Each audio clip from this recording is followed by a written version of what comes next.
Good morning everyone, welcome to the current affairs classes. आज हमारी date है 1 मार्च। आज के टॉपिक्स को कवर करते हैं। हमारा फर्स्ट टॉपिक है श्री नानाजी देशमुख। 1916 में इनका जन्म हुआ और 2010 में इनकी डेथ हो जाती है। कौन थे ये, इनके बारे में जानते हैं। यूनियन होम मिनिस्टर ने एड्रेस किया remembrance day ceremony on the 15th death anniversary of Bharat Ratna. तो इससे हमें पता चलता है इनकी 15th डेथ एनिवर्सरी थी और इनको क्या मिला हुआ है, भारत रत्ना मिला हुआ है। Born in Hingoli district of Maharashtra, Maharashtra में इनका जन्म हुआ और इन्होंने दीनदयाल रिसर्च इंस्टीट्यूट को फाउंड किया। कब फाउंड किया इन्होंने? 1972 में। और ये जो हमारा इंस्टीट्यूट है इसका एम क्या था?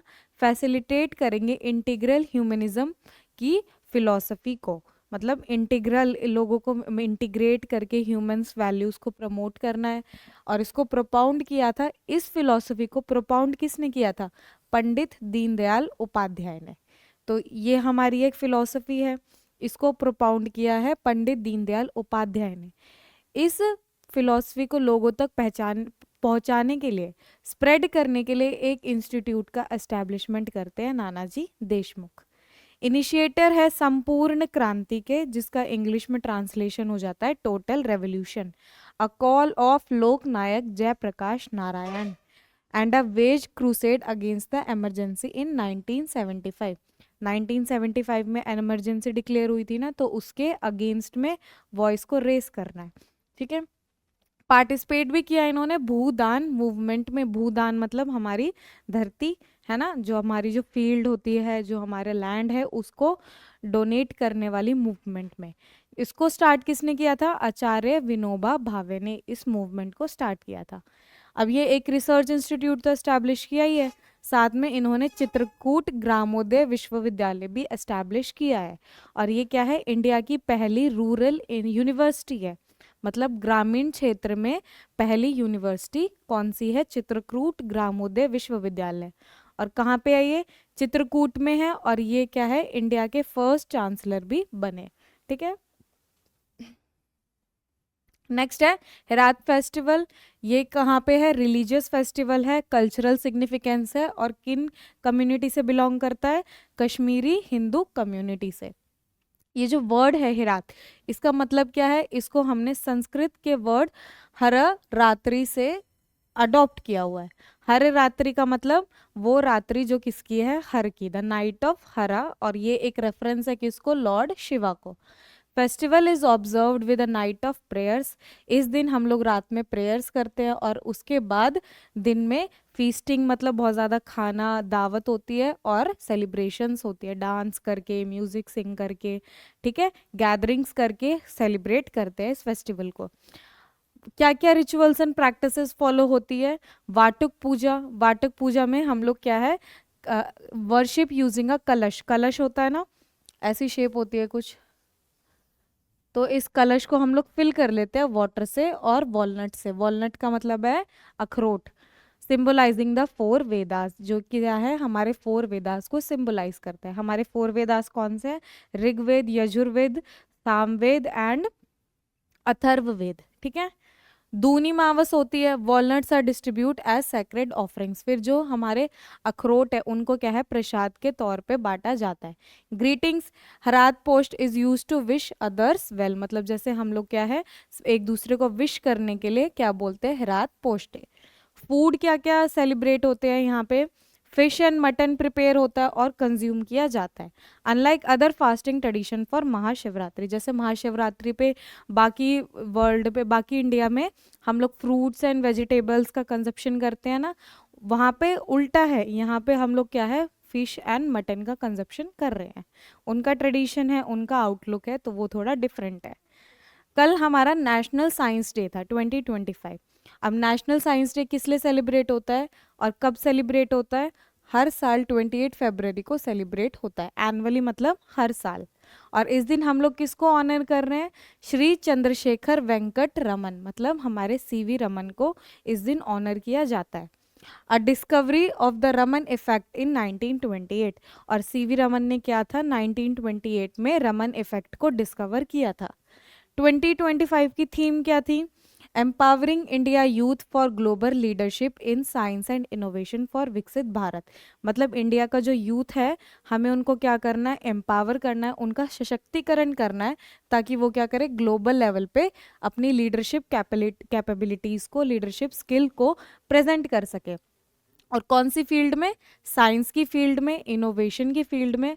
और ये सारी चीज़ों को हमें किस लिए करना है, 2047 तक अपने विकसित भारत के गोल को कंप्लीट करने के लिए। हाईलाइट करता है role of scientific innovation and youth leadership. हमारी थीम क्या कर रही है, हाईलाइट कर रही है कि हमें साइंस की फील्ड में कैसे लगातार इनोवेशन करना चाहिए, और यूथ क्या है, हमारा लीडरशिप स्किल्स को प्रमोट करना चाहिए। विकसित भारत 2047 के विजन के साथ ये क्या कर रहा है, अलाइन हो रहा है। 1986 में गवर्नमेंट ऑफ इंडिया ने क्या किया, डेजिग्नेट किया कि अब 28 फरवरी को हम लोग नेशनल साइंस डे सेलिब्रेट करेंगे। 1986 में ये घोषणा हुई, तो हमारा first national science day celebrate कब होता है, 1987 में। अब हमारे जो सीवी रमन है, उन्होंने क्या किया, फाउंड किया था रमन रिसर्च इंस्टीट्यूट को, कब, 1948 में। इंडियन जर्नल ऑफ फिजिक्स को 1926 में, और इंडियन अकेडमिक्स ऑफ साइंस को 1934 में। मतलब कितने ज़्यादा फील्ड से, कितने ज़्यादा लिटरेचर से ये क्या थे, कनेक्टेड पर्सन थे, साइंस की फील्ड से। ऑनर्स एंड रिकॉग्निशन इनको क्या क्या मिले हुए हैं, इनको नाइटेड इन 1929 by British government. British government क्या था, नाइटहुड टाइप में प्रोवाइड करती थी, तो ब्रिटिश गवर्नमेंट ने 1929 में इनको नाइटेड प्रोवाइड किया है। सीवी रमन ने फिर 1930 में नोबेल प्राइज भी फिजिक्स में बैक्ड किया था, और रमन इफेक्ट के काम के लिए, मतलब इन्होंने जो रमन इफेक्ट डिस्कवर किया था ना, उसके लिए इनको 1930 में नोबेल प्राइज भी मिला हुआ है। Making him the first Asian to receive a Nobel prize in science, और ये क्या है, पहले ऐसे एशियन है जिनको साइंस की फील्ड में नोबेल प्राइज मिला है।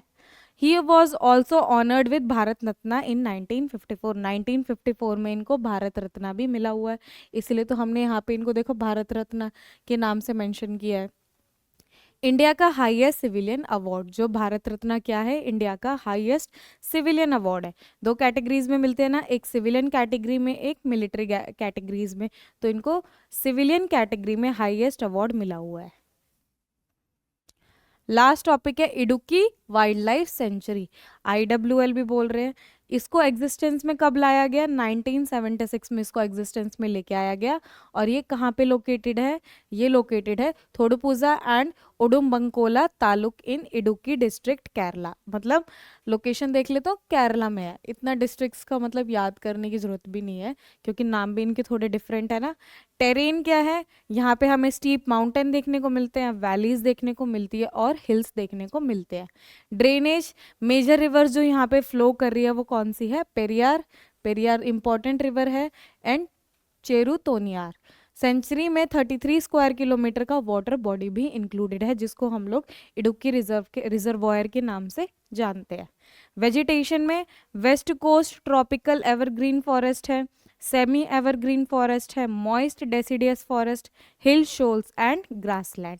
तो मतलब फॉरेस्ट से लेके ग्रासलैंड्स तक की स्पीशीज वेजिटेशन में यहाँ पे प्रेजेंट है। फ्लोरा, फ्लोरा में हमें dense teak, rosewood, jack fruit मतलब कटहल, कटहल को बोलते हैं, ebony, cinnamon and diverse bamboo species देखने को मिलती है। फौना, फौना में हमें elephant, bison, sambar deer, wild dog, jungle cat, tiger, wild boar etcetera देखने को मिलती है। ठीक है, वेरियस स्पीशीज ऑफ स्नेक भी मिलती है, including cobra, viper and krait. Bird की स्पीशीज में क्या है, jungle fowl, myna, laughing thrush, black bulbul, pea fowl, woodpecker and kingfisher भी मिलता है।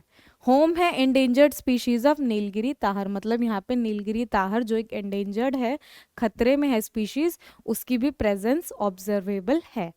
आज की क्लासेस में इतना ही, मिलते हैं नेक्स्ट क्लास में, तब तक के लिए टेक केयर।